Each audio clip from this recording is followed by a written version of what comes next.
Tasnia ya habari nchini Tanzania imepokea habari za kusikitisha asubuhi ya leo. Aliyekuwa mkurugenzi wa idara ya habari na mawasiliano Ikulu ya Zanzibar na msemaji mkuu wa serikali ya mapinduzi ya Zanzibar Charles Hilary amefariki dunia alfajiri ya leo Mei 11, 2025.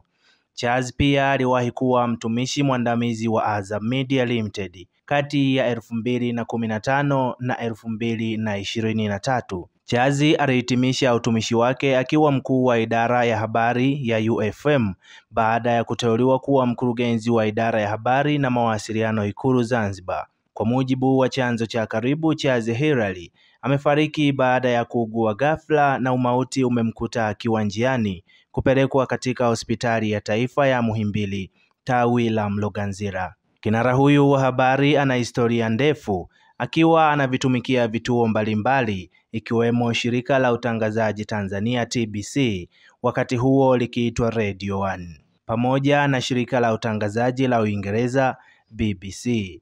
Msiba huu kwa tasnia ya habari na wanahabari wote ni mkubwa sana, na kwa Tanzania nzima, Dar es Salaam Tanzanite TV inazidi kufuatilia kwa undani na ukaribu zaidi, na tutakuletea matukio yote na ratiba za msiba kadiri tutakavyopata habari.